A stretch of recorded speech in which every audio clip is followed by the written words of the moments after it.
Hola, me da un gusto volver a verlos. Feliz año nuevo, feliz todo lo que ha pasado, todas estas fiestas. Y bueno, les recuerdo, mi nombre es el maestro César Castillejos de Paz y ahora me da mucho gusto poder ser su maestro para la materia de Derecho Internacional Público, una de las materias en la que se especializa un servidor y la que con gusto les impartirá a ustedes. Y vámonos directo a tema, ¿vale? Vamos a dar una nota introductoria sobre el derecho internacional público y la comunidad internacional. Fíjense que frente a la tradición milenaria del derecho, el internacional, visto exclusivamente como relaciones entre estados, pues es de creación relativamente reciente. Existe consenso con respecto a que su punto de partida se encuentra en la Paz de Westfalia, como consecuencia de los tratados de paz firmados por los estados protestantes en Osnabrück y los estados católicos en Münster en 1648. El elemento fundamental para precisar el origen del derecho internacional es precisamente la existencia del Estado moderno. En este orden de ideas, no encontramos antecedentes directos del derecho internacional en las grandes civilizaciones que fincaron el pensamiento occidental, debido a que ni la organización político griega, que era la polis, ni la romana, que era la constitutio, eran tal cual como estados. Si bien Francisco de Vitoria observó en el Jus Gentium, en el derecho de gentes, el inicio del derecho internacional, el Estado moderno aparece durante el desarrollo del Renacimiento, una vez agotadas las estructuras políticas y jurídicas medievales. Al Estado moderno le sigue la aparición del derecho internacional después de la Reforma Protestante liderada por Martín Lutero. Nociones como soberanía e igualdad entre los nacientes estados sirvieron como base para estructurar un derecho internacional concebido como una familia de iguales y en donde ya no hacía falta la búsqueda de la autoridad de la Iglesia o del imperio. Después de este gran cisma westfaliano, la comunidad internacional sufrió cambios importantes hasta el final de la Primera Guerra Mundial. Con la adopción del Tratado de Versalles se estableció un incipiente orden internacional configurado a partir de organizaciones internacionales, no solo bajo el concepto de cooperación, sino también a partir de la supranacionalidad, el cual, obviamente, lo sabemos porque la historia así nos lo dijo, fracasaría de manera rotunda con el inicio de la Segunda Guerra Mundial.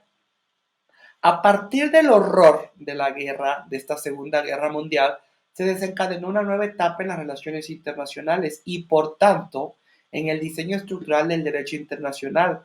Es indiscutible que en buena medida ello derivó la importancia que el individuo ha alcanzado al impulso de las normas internacionales de derechos humanos y a la creación de órganos jurisdiccionales que tienen como misión fundamental vigilar la aplicación de los tratados en esa materia.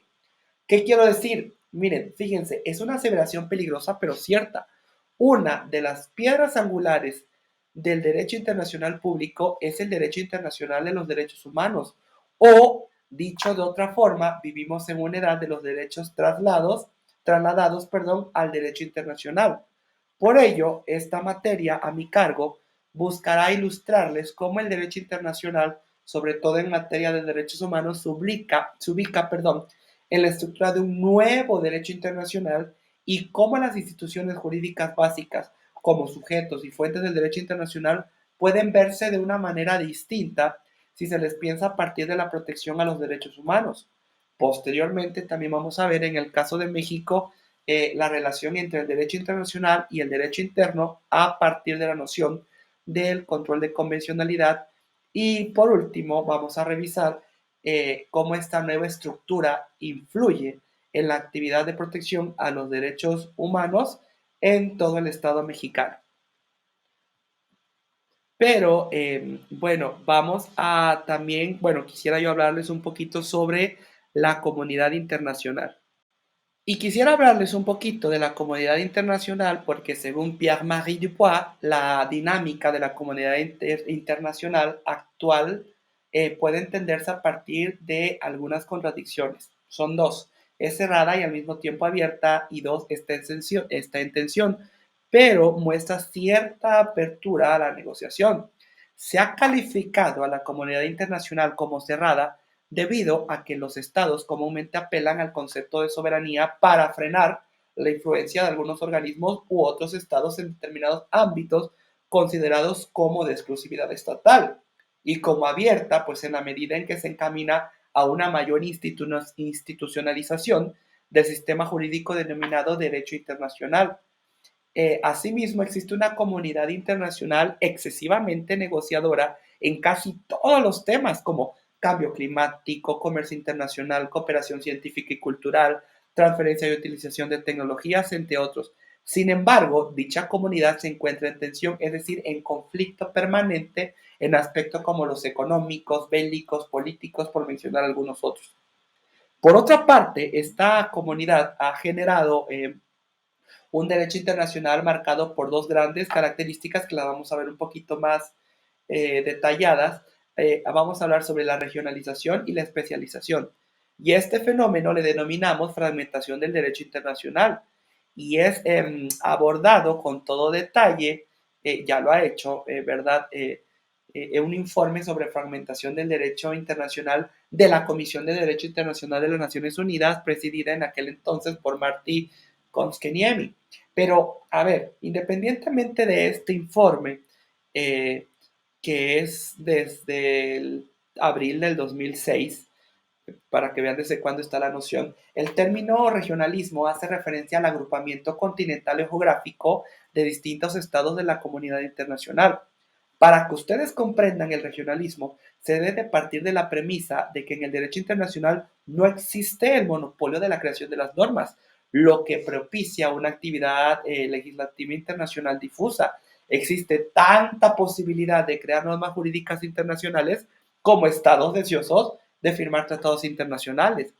A partir del surgimiento de las organizaciones internacionales de alcance general, pues surgió la inquietud de construir una sociedad internacional con el mismo derecho para la mayoría de los estados.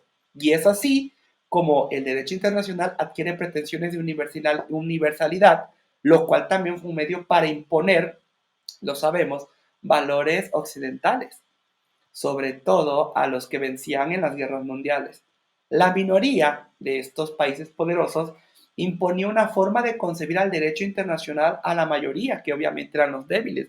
Así, la tradición europea del derecho internacional y el narcisismo jurídico estadounidense, pues han sido los promotores de buena parte de la concepción actual de las relaciones internacionales y quienes han establecido las reglas del reacomodo geográfico e institucional del mundo. En el derecho internacional, el regionalismo aparece como un vocablo contrario a la universalidad, que incluye a todos los estados del orbe en beneficio del mantenimiento de la paz y de la cooperación entre los miembros de la comunidad internacional. No obstante, el regionalismo no puede ser entendido como una justificación arbitraria de un determinado sujeto de derecho para el incumplimiento arbitrario de una norma universal con mayor peso. Debo de advertirles que si bien existen las regiones, hay una gran dificultad para ubicarlas con precisión porque no existe un consenso sobre el número de estados que la conforman ni de características comunes que deberían de tener. El derecho internacional regional permite sostener posiciones conjuntas entre estados latinoamericanos, asiáticos, europeos, occidentales y de alguna manera posibilita la edificación de una sociedad internacional mejor integrada. El otro aspecto de la fragmentación del derecho internacional es la especialización. Este aspecto debe de comprenderse como el proceso de institucionalización técnica que el derecho internacional ha alcanzado sobre determinadas materias, separándose en algunos casos del derecho internacional general. Se expone así la idea del nacimiento de instituciones jurídicas que atienden solo una materia específica del derecho internacional.